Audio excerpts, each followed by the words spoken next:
Pushkin. Christmas is 1 week away. And how am I celebrating? With restraint and circumspection. In the Gladwell family, we do a mid-century modern Christmas. Spare, elegant, minimalist. Lots of the baby Jesus in a tasteful Scandinavian leather and rosewood manger.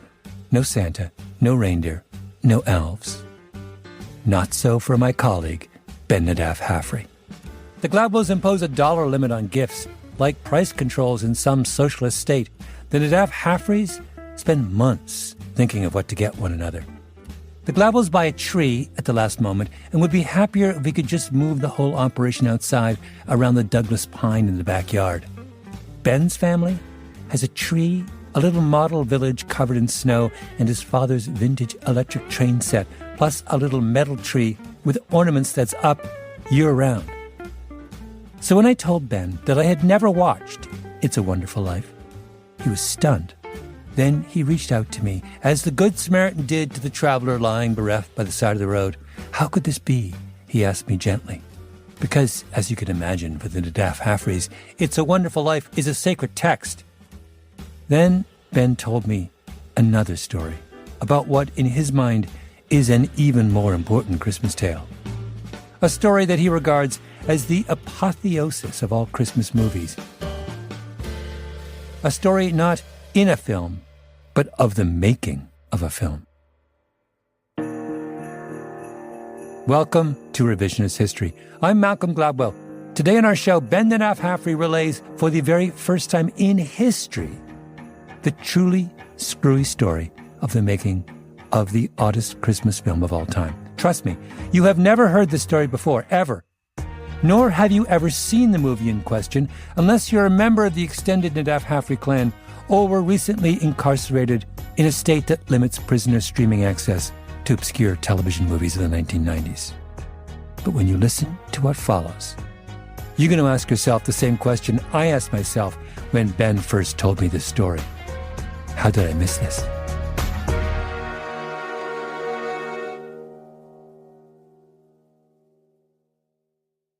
Unlike Malcolm, I am a great lover of Christmas movies. Every year, as soon as Thanksgiving's over, I'm firing up The Bishop's Wife, Miracle on 34th Street, or It's a Wonderful Life. And then there's my favorite Christmas movie, a little less famous.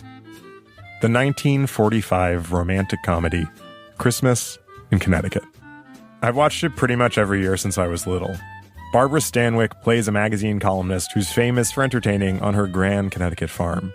She's known as a great cook. It's the end of World War II, and her magazine's publisher has an idea for a great feature. She'll host a returning war hero for Christmas on her farm. There's just one problem. It's all a lie. She doesn't live in Connecticut. She lives in a tiny apartment in New York, and she has no clue how to cook. My farm? Oh, yes, my farm. Oh, my farm. And he wants to see you right away to arrange it. Arrange it? Are you crazy? Where am I going to get a farm? I haven't even got a window box. That's just it. We'll have to stall him off. You know what a stickler he is for the truth. If he ever finds out we've been making all this up, he'll fire the both of us. Chaos ensues. It's a classic screwball comedy and a total delight. But the thing I really want to tell you about in this episode is what happened after I discovered, quite by accident, that there was a remake of this favorite Christmas movie of mine. An action-packed, star-studded, joke-filled, really very different version of the original. Made for TV and directed by none other than Arnold Schwarzenegger. A kind of shocking twist, if you ask me. I mean, why would the Terminator take on Christmas in Connecticut? So I did what any good Christmas fiend would do. I talked to a dozen people about something that happened 30 years ago for way too many hours to get the real story. And I discovered in the process what I've come to regard as the greatest Christmas tale of all time. I've told the story many times. I've never told it on the record. It's a big story, so if you've got the time, I will tell it to you. That's Stan Brooks. In the early 1990s, he was an independent made-for-TV movie producer. So I'm developing movies, and a friend of mine goes and gets the job at TNT. And I make the very first movie for him. TNT launched in 1988, at the start of the cable television revolution. Then as now, cable was expensive, but it was growing. The whole game was trying to raise awareness to get people to sign up. And with channels running 24/7, there was a lot of space to fill, which led to a boom in made-for-TV movies. Stan's first film on TNT was a big success, so he got another bite at the apple. And he calls me, he goes, what do you want to do next? So I said, in a million years, would you ever let me do a remake from the MGM library? Because that's what Ted owned. And he said, yes, just pick one. Christmas movies always do well. And there was one Stan loved, Christmas in Connecticut. And I'd known the Barbara Stanwyck movie. And so I said, well, this could be a good one. It was right as Martha Stewart was exploding. I thought, well, what if this is Martha Stewart? What if she's on TV and has an empire and it's all fake? And so they loved that take. And so off we went to the races. He got a writer to work up the script. In television, it was great because you could get your stuff made. This is Janet Brownell, one of the all-time great bards of TV movies. Writer on Eloise at the Plaza, 12 Dates of Christmas, Days of Our Lives, and the uncredited rewrite of Tim Allen's The Santa Claus. All Brownell. She loved the original Christmas in Connecticut. I mean, it's a charming, and in fairness to me, the original draft was very close.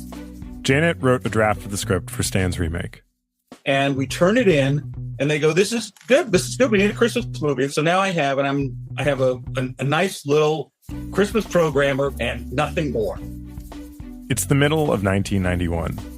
In Hollywood, Janet and Stan's low-budget television movie remake isn't really the sort of thing to get people talking, but they're making progress.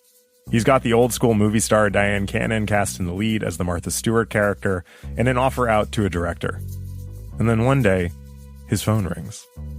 His assistant says it's a big Hollywood agent named Lou Pitt. Now understand, I'm in the television movie business. These guys are never calling me. So if they do call me, it's never good. And he gets on the phone and he says, do you have a director for your Christmas in Connecticut movie? And I said, well, almost. Yeah, we have an offer out. And he said, okay, well, if he doesn't say yes, I want you to consider my client. And I go, okay, I'm waiting to hear the name. And I go, who? And he goes, Arnold Schwarzenegger. And I burst out laughing. Oh, he was totally shocked. Lou Pitt, legendary agent to Arnold Schwarzenegger. That's hilarious, Lou. No, seriously. Is this a joke? Is this a joke? He goes, no, seriously. And I go, what? Arnold Schwarzenegger's not doing a Christmas movie for TNT? To be clear, Arnold had just finished shooting James Cameron's epic Terminator 2. Hasta La Vista, baby. Terminator 2 is the one where Arnold Schwarzenegger plays a killer cyborg sent from the future to protect young John Connor from a different killer cyborg also sent from the future to kill him. As you can imagine, such a plot necessitates a lot of elaborate production work. It was movie making on a scale that was practically unheard of, especially in Los Angeles. The production actually changed the course of a river to shoot high-speed chases in the extensive flood control channels of Los Angeles. Anyways, back to Stan and Lou, the agent. I go, Lou, why on earth would Arnold Schwarzenegger? He says, well, here's why. Arnold Schwarzenegger was 44 years old. He had 2 kids. Nobody is an action hero forever. Maybe it was time to explore some alternatives. And so he was kind of tired after T2, and he said to Lou, I would like to direct a movie. The directing thing was kind of out of the box, out of left field.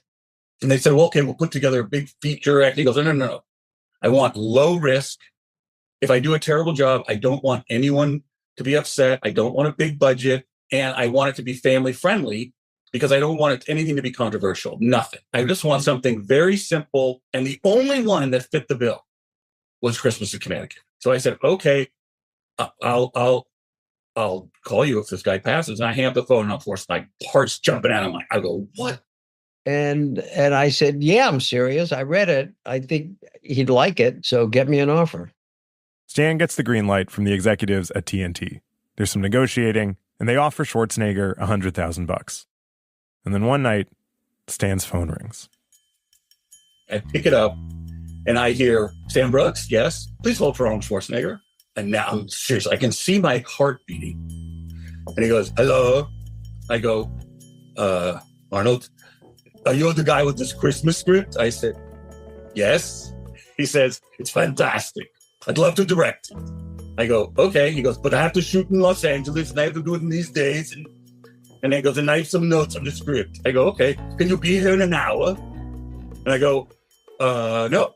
He goes, can you be here on Wednesday? I go, yes, I can be there on Wednesday. He goes over for a meeting at Arnold's offices in Santa Monica. So now I'm going to this meeting on Wednesday, and you walk in, and there's this giant lobby, and the first thing you see is the exoskeleton, the metal thing with the red eyes from Terminator.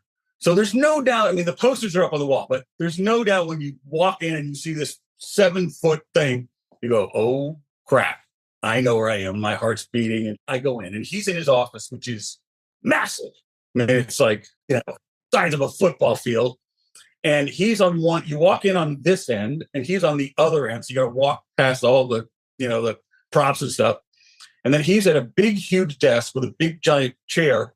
And behind him is a bookshelf, but with all of the Mr. Universe awards, not film stuff. It's all his bodybuilding awards. And I remember we were going through the script, and I said, hey, I want to use the restroom. And he pointed to me by putting up his bicep and pointing like this. His bicep comes clean. He goes, it's that way. And I go, was that just to show me your bicep? And he goes, I have to show the guns whenever I can. And I realized, okay, so this guy definitely has a sense of humor about himself. They sit down. Arnold has notes on the script. He wanted more humor and a little more jeopardy. And so we added in this sort of big action sequence at the beginning where he rescues the kid. And all of a sudden, Janet Brownell, who wrote the original script for the remake, is looking at a very different movie. The whole thing took this 180-degree turn at that point. It was just like, what is and Stan just did not want to lose him. And I'm like, okay, I truly don't see this, but if it gets a film green light, I don't give a shit. Arnold wants them to get someone else to come in and punch up the script. He wanted more humor. And as it happened, my best friend in the world had written Commando. Commando, the 1985 action film starring Arnold Schwarzenegger, which the critic from the LA Times referred to as a, quote, gory crowd pleaser and a glorified fireworks display. And Arnold loved them and said, do you think you could get him to do a comedy pass? Jeff Loeb, the friend who wrote Commando, gets hired to do the rewrite with his writing partner. We walk in, he's sitting on a white couch that is literally the length of the biggest limousine you've ever seen in your life. And he has his feet up on this white porcelain marble table. He's got a big cigar in his mouth and scripts all around him. And he doesn't say hello. He doesn't introduce himself. He doesn't do anything. The first thing out of his mouth is, so what have you guys been doing since Commando? Clearly not going to the gym. I just have to say, everyone in this episode is going to do their own Schwarzenegger impression, which is good because even though we couldn't land an interview with him, I feel like he's here with us in spirit. Anyway, they settle in and start rewriting the film Commando style. So that's where things kind of went off the rails for me personally, because it's like, okay, this is becoming a completely different thing. It just Schwarzeneggerized into this thing that was bigger than life. I mean, she just did an amazing job. We didn't make any real big structural changes. That's all hers. But a dialogue pass and go through it and try to find more of Arnold's vision. They start burning through the script. A big job for any director is giving notes on the rewrites. Schwarzenegger was calling in help from his director friends, including legendary comedy director Ivan Reitman, the guy who did Ghostbusters.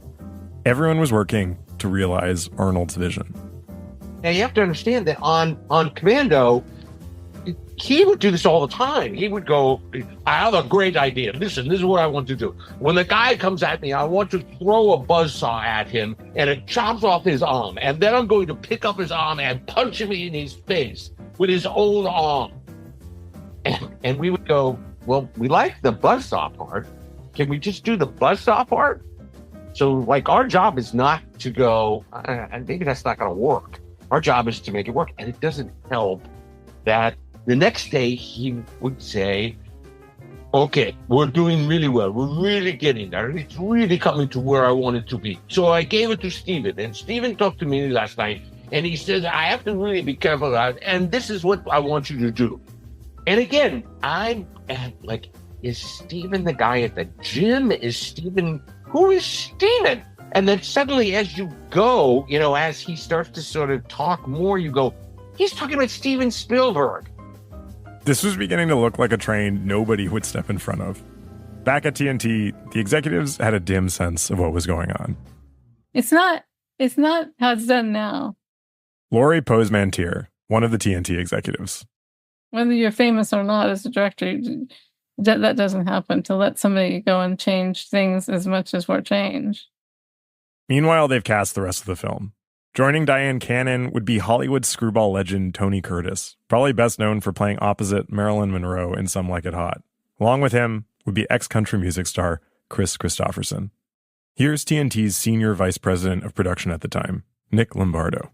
Even when they cast it, I thought, well, that is the weirdest cast I've ever heard of. I mean, the idea that these people fit together made no sense at all. I mean, Diane Cannon and Chris Christopherson in the same frame. It makes A Star Is Born when he's holding Barbra Streisand look organic.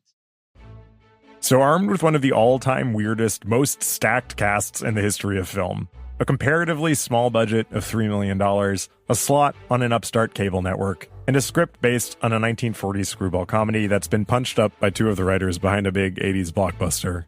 An Austrian former bodybuilder, fresh off his repeat performance as a time-traveling cyborg, prepared to direct his first Christmas film. You don't, as a TV movie producer, ever get near anything this hot, ever. You just don't. I mean, we're all a little nervous about the whole thing. Because it's like you're playing with matches and, oh, yeah, let Arnold direct this. It's like, for us, $3 million was a lot of money. I don't know. I don't know. Whatever. It was like, oh, my God. He wanted to prove that he could be a director. And everyone was about to find out whether or not he could.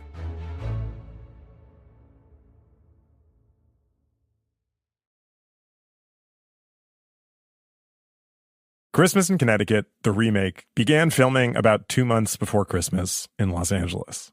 Because Arnold Schwarzenegger had never before directed a feature film, though let the record show he had directed an episode of the TV show Tales from the Crypt, the production arranged for things to film more or less in the order they happen in the film.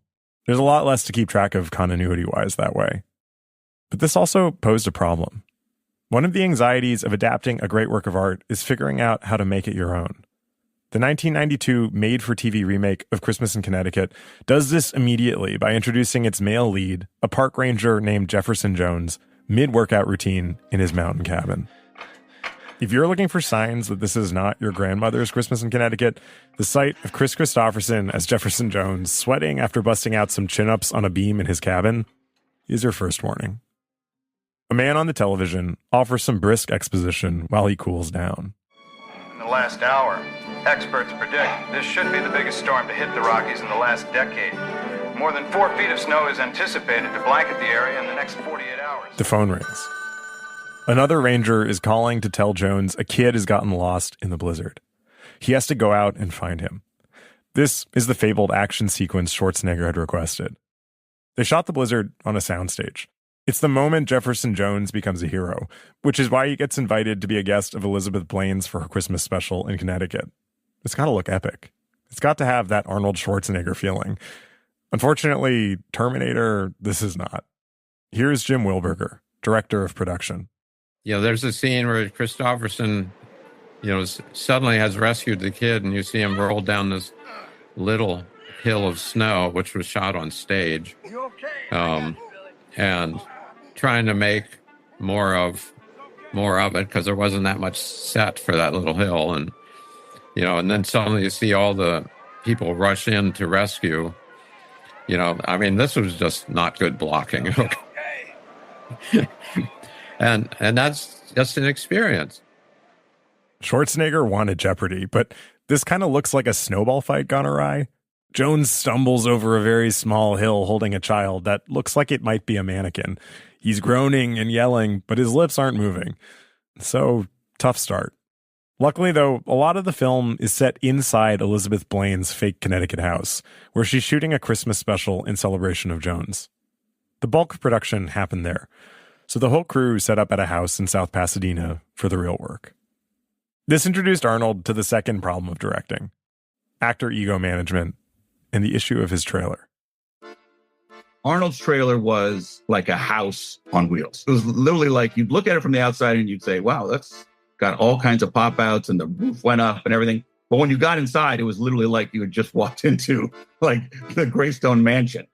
It's probably almost 3 times as wide as a normal trailer. And it was the length that became the issue.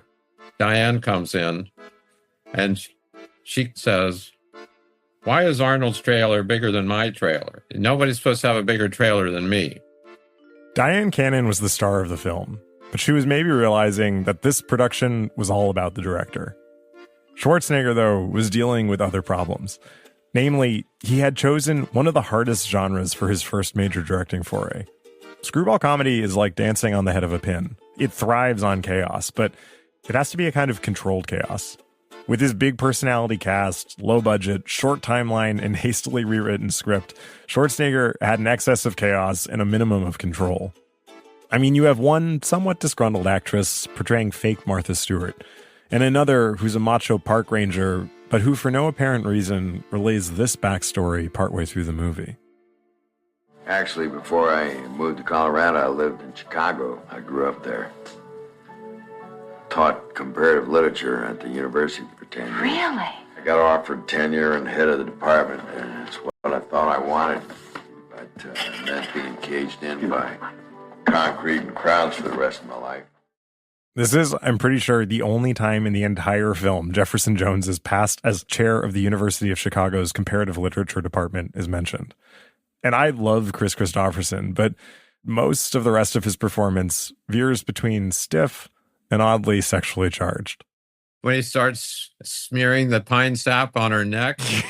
Yeah, it's just kind of transcendently weird. Yeah, well, not to mention his 2 times he's like staring at her butt, Yes, up close. There's an extensive shot of that. I bet you can't buy that at Bloomingdale's. You're right. So you've got 2 characters who really just barely hang together. And then you have to direct them in tightly choreographed, zany sequences that have got to feel plausible, yet also hilarious. For instance, the scene with the baby. Remember, in Christmas in Connecticut, Elizabeth is a total fraud.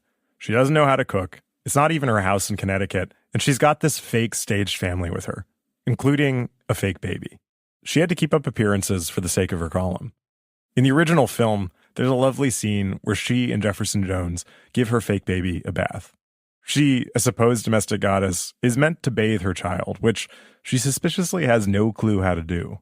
He steps in and does it for her like a total pro. It's part of why she falls in love with him. And because it's so well executed in the original film, we believe they're falling in love in this totally implausible moment. Soap? There. Oh. Oh, Roberto, she's eating the soap. What'll I do? What hurt her? They all do it. Oh, really? Oh, you'd make a wonderful father, Mr. Jones. You're not married yourself by any chance, are you? No. Cards are stacked against me, I guess. Every time I meet a girl I like, it turns out she's already married. Oh, that's too bad. Now, this also happens in the Arnold Schwarzenegger version. Maybe we should finish up for her. Finish up what? The bath. You know what? I just had the most wonderful idea. How would you like to bathe her? Me? Sure, I think it'd be fun for you. Here. What happens next is the greatest travesty in the history of bath time. It's as if you gave two aliens a baby and said, give this a bath, not realizing that on the planet they're from, not only are there no babies or baths, but actually there's not even water. What do you remember about that? Well, some of that was improvised. What happens is they just drench the baby in shampoo, and then they barely wash any of it out. On the bath scale, it's 2 rubber duckies out of 10. But the premise of the scene is that Jefferson Jones is crushing it. It was pretty hilarious, I thought, and also very clumsy. And they really gooped up the kid's hair. Oh, my God. I don't know. I'm sure the prop guy put it too much shit. Here's some soap, sweetie. Here's the soap. Here's a duck. That's a director thing. I mean, that is a flat out director fail. I mean, that right there. Retake the scene. 100%. And there probably were 3 or 4 versions of that. That's the one he chose. You know, it's not like that was the only one. She sure likes that. You're awfully good at that for a bachelor, you know. You sure you don't have a whole slew of kids hidden somewhere? I nursed a couple of bear cubs till their mother came back. This is better than bear cubs. Can you see a beauty? It's like on SNL when the actors break and laugh. When Elizabeth's like, I'm not sure if we got all the soap out. And Jefferson's like, well, we didn't. That's the true reaction. And it must be improvised. But then they go back to the scripted version where Jones is doing a great job. Most of the people on set have some kind of moment like this. You know, the forest with the snow and the sleigh that comes along. And there's even one shot I noticed where you can see the wheels under the sleigh. I remember the day I was there, they were filming that scene where chaos erupts, you know, and the tree falls down and all that. We had to do that scene quite a number of times. It was as chaotic as the scene is, but behind the scenes, it was even more so. It's a little like opening a bologna factory for culture. You know, it's sort of like, what's going on in there? Nothing good. Nothing good. Don't ask anything. So it was kind of hectic on set. And yet, I think you can hear in people's voices how much they love telling this story. Pretty much across the board, this was a happy memory for the people I spoke to. Not least of all because they never lost sight of just how improbable it all was. And then in the middle of all this is Arnold running around going, you know, move the camera over here. I do this over here. Let's go do this. No, I think it could be 10 times funnier. Come on. So there's Arnold's voice, you know, just bellowing out. And that was the other thing that I really remember was that while this is happening, while we're making this little tiny movie, he is in theaters with Terminator 2. And it's doing numbers that no one has ever seen before. And we were on set when it crossed $500 million. But when you're standing next to the guy who's the star of that movie, and his major concern is whether or not, is it in focus, forehead, let's go. The forehead thing, you're not the first person to bring that up. Several people mentioned to me that Arnold Schwarzenegger's favorite put-down was to call someone a forehead. This actually made it into the movie when Elizabeth Blaine and Jefferson Jones get pulled over by the cops mid-sleigh ride. The one where you can see the wheels. This happens. Put your hands where I can see them. You're both under arrest. Oh, come on. Come on, you foreheads. Get them up. You what? This is actually a big part of why I love this movie. It has a kind of free jazz improvisatory quality to it. It's oddly self-referential and also very sweet. It's like how you can hear in someone's voice when they're smiling. That's how this movie feels. Because even at the risk of himself being labeled a forehead who couldn't direct the movie, Arnold Schwarzenegger was showing up every day and putting in his all. For the film buffs in the crew, it was a dream come true just to work with him, or with a legend like Tony Curtis. You know, it was a trip to Oz that I knew was short-lived, but it was something I was going to, take in and enjoy as much as possible. After 20 days of shooting, the film wrapped. They had a party at Arnold Schwarzenegger's restaurant. It was around Christmas time, and they all got sweatshirts with the name of the film on the front. And on the back was a picture of Arnold with a Santa hat on, wearing sunglasses, and saying something about I can't remember the full thing, but he used the word, "you forehead." Later, Jim was kind enough to send me a photo of the sweatshirt. It said on the back, "More snow, you forehead." There's my Schwarzenegger impression. With the film in the can, post-production and premieres loomed. That's after the break.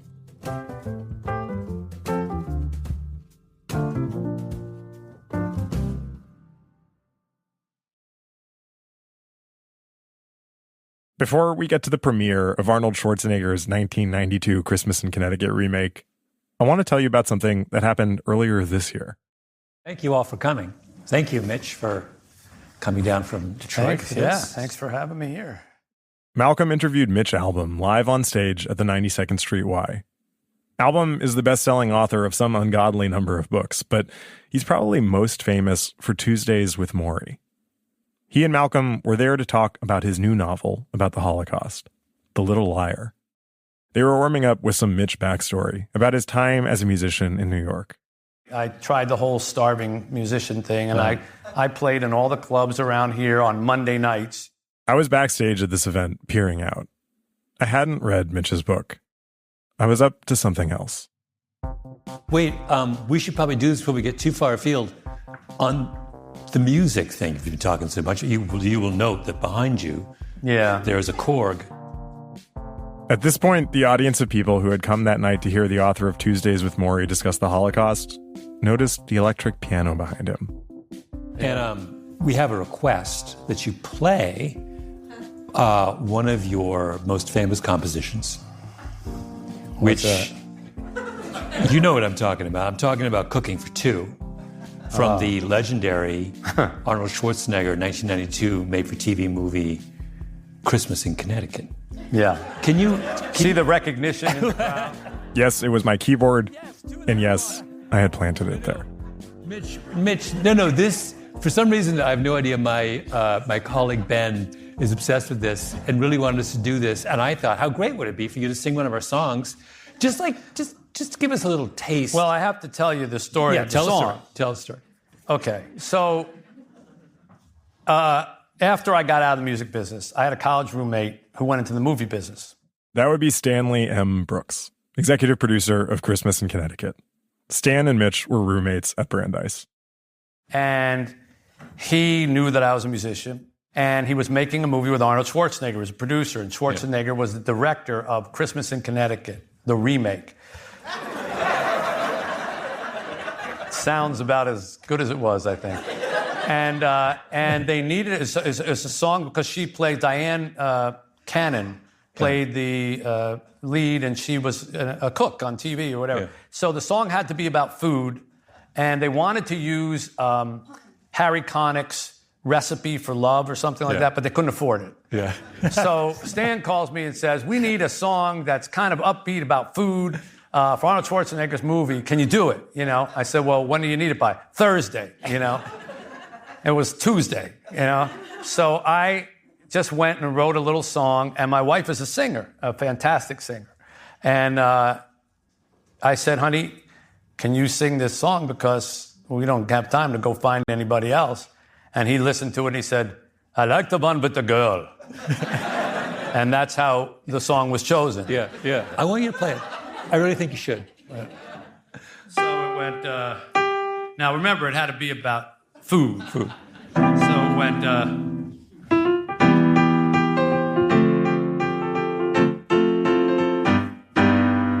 let's go to the kitchen, I got something fixing, appetizing and new. Here's a clue, we're cooking for two.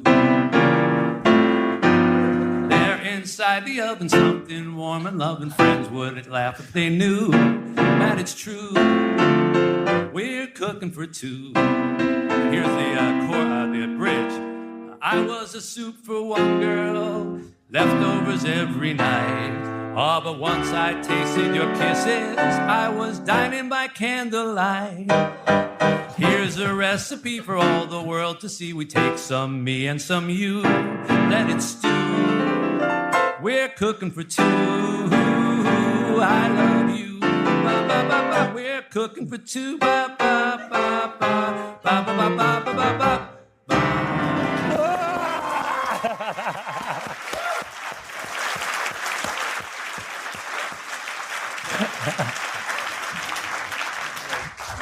That definitely ranks amongst one of the most embarrassing things I've ever.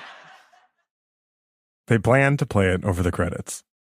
With the Mitch album closing track in hand, Christmas in Connecticut was almost ready to debut.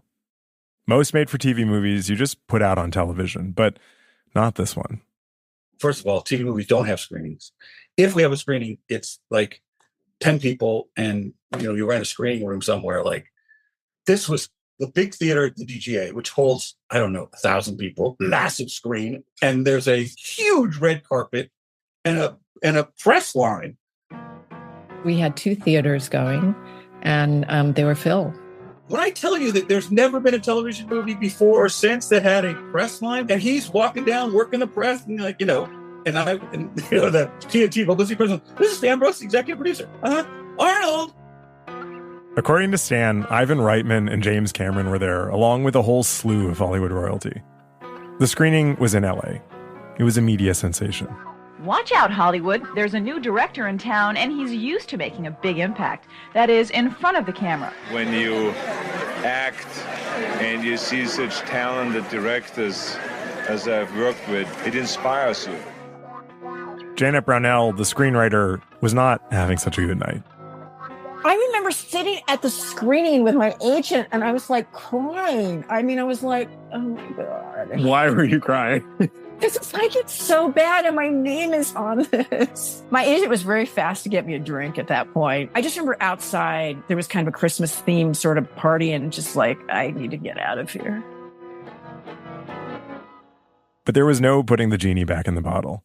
TNT was running promos nonstop. I love romantic comedies, so I made one myself.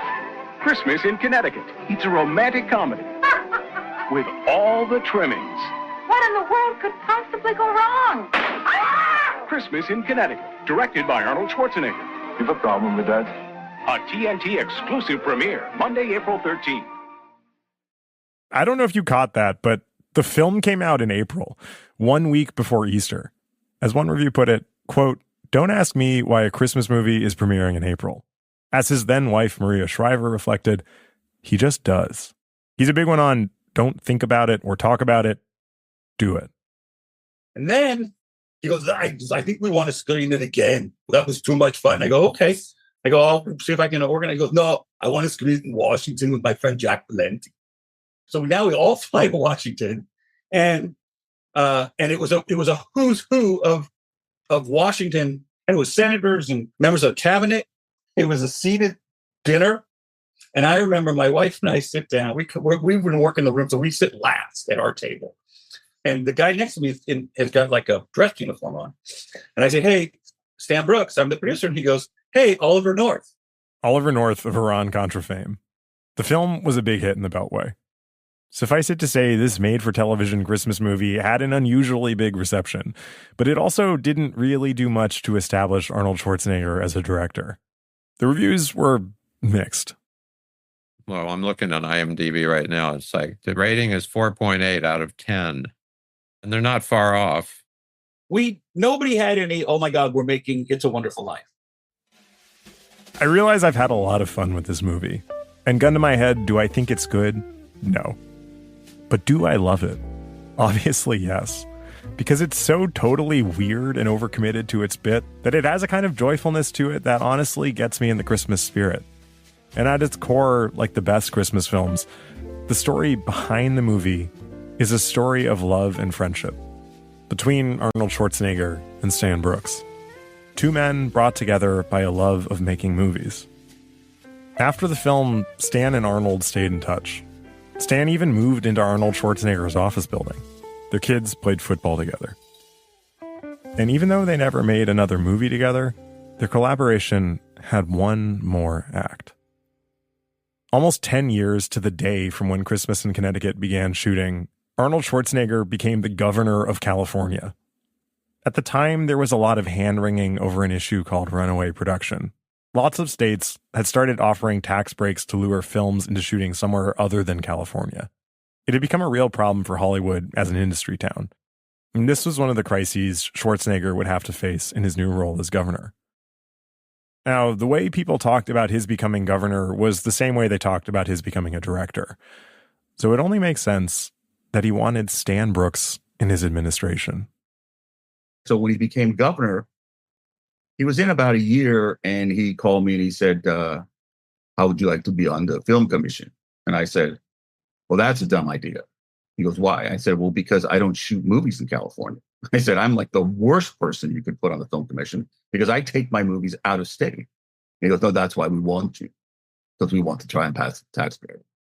Stan joined the California Film Commission, and over the next few years, he was a key part of the lobbying efforts to pass the tax credits that would make it easier to film in California. It was a hard fight. And so I ended up making a short documentary film where we interviewed some of the families that left on why. And that ended up being more powerful than any speech we could make in their office. The first tax credits passed in 2009. They've been renewed ever since. So back to our original question. Why did Arnold Schwarzenegger direct this bizarre one-off Christmas film? I found my answer in a story Stan told me. He said to me one night, we finished around 7 or 8, and he goes, what are you doing? And I said, I'm going home. He goes, Maria's making dinner. You want to come to the house? So, oh, yeah. So we both jump in our cars and we drive to Pacific Palisades. And at that dinner, I remember Arnold turned to me and he says, you're very talented. I don't understand why you don't do big features. And I said, to be honest, I didn't get in the business to make big, famous movies. I got in the business to make movies. And I get to make 2 or 3 a year. If I'm in the feature business, I'm lucky if I make one every other year, every 3 years. I go, I'm happy with my life. He goes, well, that's fantastic. This story really hit home for me because I get what that's like to just love making something. Even a kind of improbably dense story about the making of the remake of a Christmas movie. It's like Stan said, if you love making movies or anything, it's just a gift to get to make more, even if they're maybe not the best. Especially if it's clear how much fun you had making whatever it is you're making. So, to close, let me just share one quote from the very last page of Charles Dickens' A Christmas Carol. A passage about Scrooge after he's seen the light. Quote, some people laughed to see the alteration in him, but he let them laugh, and little heeded them. For he was wise enough to know that nothing ever happened on this globe for good at which some people did not have their fill of laughter in the outset. His own heart laughed, and that was quite enough for him. Maybe Stan and Arnold didn't make It's a Wonderful Life, but it seems to me like their own hearts were laughing. So from all of us here at Revisionist History, happy holidays, you foreheads. See you in the new year.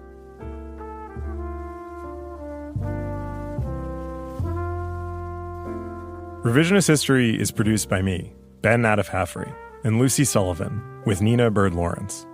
Our editor is Karen Shakurji. Fact-checking on this episode by Sam Russick, a resident Schwarzenegger fan. Original scoring by Luis Guerra. Mastering by Jake Korski. Our executive producer is Jacob Smith. Special thanks to Sarah Nix, David Arnott, Linda Berman, Iris Grossman, and Scott Sassa. I'm Ben Nadif-Hafrey.